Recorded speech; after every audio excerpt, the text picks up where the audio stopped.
if you know you don't want kids, right, and you know that you wouldn't be a good mother because you said it out of your own mouth, I wouldn't be a good mother and I do not want kids, I don't have that maternal instinct, right? Why would you not go and make sure that you have a backup plan just in case you're out here doing whatever you want to do? Get on birth control, instead of using abortion as a way of your own birth control. A lot of people don't know how to take accountability for that. They're just like, oh, it's my body, it's my right. Yes, you are completely right. But the fact of the matter is, you're sitting up here saying that you don't want to be a mother. You don't want to be a mother, but you're out here just doing whatever you want to do any way you want to do it without any type of contraceptive or to make sure that you can prevent being a mom. But you're using abortion as a way to prevent being a mother.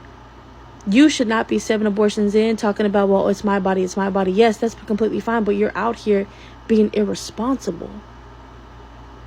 Like, a lot of people want to argue like, oh, it's this, it's that. No.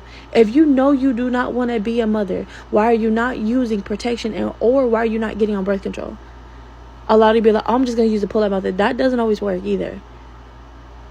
And I know a lot of y'all can be like, but this could happen, this could happen. Yes, that is okay.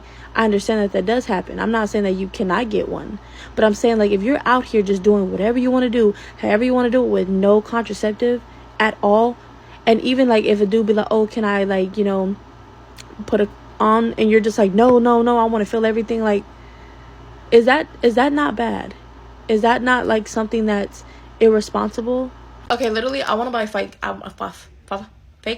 glasses because I feel like I look like a cutie patootie in my glasses. These are fake because these are for my character, but you're gonna need to clean your room because you know your family's coming in from Mexico next week and they're gonna be sleeping in your room, so it's looking a little nasty. I don't know who gave them idea that they're gonna be sleeping in my room, but no, they're not. Yes, they are. I didn't ask you. I already told you, clean up your room because they're gonna sleep in your room. The aunts, the uncles, and the kids. That's your sister. Why don't you let her sleep in your room with all the uncles, the aunts, and the kids? They are coming from hard times. The least you can do is let them sleep in your room. The least you can do is get them a hotel because why would they sleep in my room? There's literally 2 other bedrooms that they can sleep in. I don't understand. I don't want them to mess up those other rooms, okay? Their kids are not respectful and they'll trash those whole rooms. And you think I'm about to let them into my room with everything that's in here that I paid for. I don't care. They're sleeping in here because they're not about to mess up my carpet. They're not about to mess up my walls. And they're not about to mess up the furniture that's in there. Why are you inviting people and you know damn well you wouldn't want them in the 2 other rooms, but you'll put them in my room? And you thinking I'm just going to say yes? Because your opinion really didn't matter to me. They're going to come in here and stay wherever they want to stay, regardless if they want to stay in your closet or under your bed. They're not sleeping in here and that's it. I don't care what you got to say. I will never come out of this room until they leave. Because they're not about to mess up everything that's in here that's mine or steal it. I don't feel like fighting with you. I have a headache. If they mess up my 2 rooms, I promise you I will come in your room and I'll trash it myself. Because you're being selfish. You don't ever want to help me out, okay? You should not have been trying to flex and invite them over here knowing that you don't even got it like that, Mom. That's your fault. Do you know that your Thea has been calling you? Why don't you answer her? Because I see you decline her calls all the time. She only calls me when she needs money and I'm not about to give her anything so she can stop calling me. You can tell her I said that too. Or I'll call her and tell her I said that. You act like you can't give her $20. Even 15 would help anything. She hasn't been to a birthday party. She has not been to a graduation of mine. She does not call me unless she needs money. She doesn't come and see me unless she needs money. She literally hounds me for money. So why would I sit up here and try to talk to her knowing that that's what she's going to ask me? You do know that she's sick, right? And she just wants to talk to you because she just wants to talk to her favorite niece. So I don't know why you're acting like that towards her. Every time you talk to her, what does she ask you for? Prayer. That's what she asks me for. And then she asks you for money at the end of that prayer. So don't sit there and act like she don't, Mom. Are you really holding a grudge because she didn't pay you back the last time? She hasn't paid me back in the last 10 times. And I never held that over her head. I now know not to give her money. I don't let nobody borrow money if I don't have it. I don't give nobody money because I already know that if I don't have it, I just don't have it. And I'm not going to go broke giving it to her. You can't be generous. I'm not going to be stupid. So she can stop calling me. You are really selfish. Ugh. So where are you going looking like that? Oh, me, Stacy, and Erica is going to the pool today. I told you, remember? Me, Stacy, and Erica are going to the pool today. You don't think I know what you're doing? You don't think I know what you're about to go do? Well, tell me, because I don't have a clue, actually. You don't think that I know that their boys are going to be there, that you're going to be all over them in the pool, kissing and everything like that? You don't think I know that? Mom, I didn't even say that there were boys going to be there. Why would you think that's what I'm going to go do at a pool? I'm going to swim and play mermaids. I was your age before, okay? I'm not stupid. I already know what you're going to go do. And you think you can lie to me? You think I was born yesterday? You think I got stupid written on my forehead?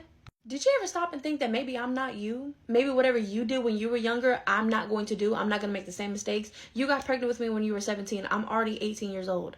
Still no kid. I mean, I don't know what else to do. Please. You think I'm dumb? Do you really think that I'm dumb? I already know you're going over there for a boy. Talking about, oh, we're just going to the pool. You really think there's no boys at the pool party? You really think that? It's not a pool party. We're just going to hang out at the pool because Erica lives in an apartment with a pool and she invited me over with her family so that we can eat and go. You better not come back with no hickeys, and you better not come back pregnant either, because I'm not going to raise no kids. A pool party, yeah, whatever. I don't know about you, Mom, but my life does not revolve around a man. You're living with a man that you barely know, and you're still unhappy. But you just don't want to be lonely. Okay. Keep being smarter. You're not going anywhere. How about that? How are you going to sit there as a grown-ass woman, look at a little girl, and be like, oh, you're acting too grown. You're being too fast. Because a grown man, mind you, a little girl, a grown-ass man whose mind should already be developed, is looking at a little girl. And you're getting mad at her because you're calling her fast. But you're not doing nothing to reprimand the grown-ass man that's looking at this young little girl in a sexual way. And some of these men be your brothers, your uncles, your cousins. Some of them be your best friends. Some of them be your own men. Yeah, the men that you date that you be going so hard for, looking at a little girl, talking about, oh, she's doing this to make me feel this way. She's dressing like that to make me feel this way. Excuse me, sir? She's being a child.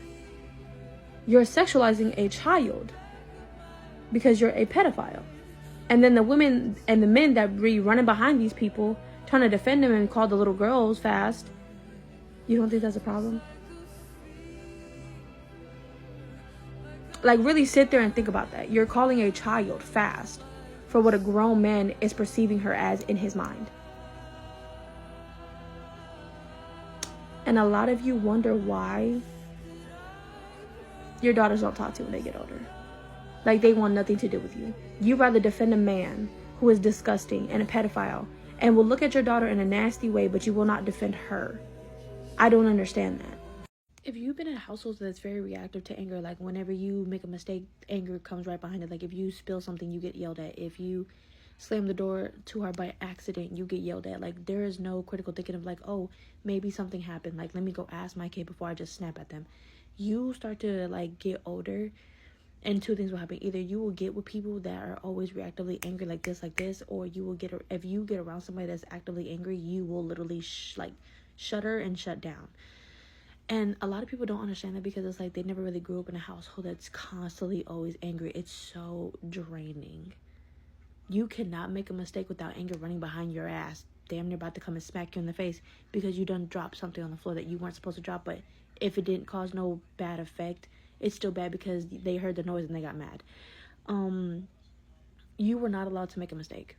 So when you get older, you are so fearful to make a mistake because of how your parents or whoever was raising you reacted. And if they reacted out of anger, you also now might react out of anger too, with anything that should be very calm. You don't know how to do that because every little thing that should not have came with anger came with anger. If you drop something, be like, oh, you okay? Yeah, I just dropped something. Okay, but instead you drop something and you get yelled at how you're stupid, you're dumb, you don't know how to walk, you don't know how to hold things without dropping them. Like, why are you an idiot? Like that.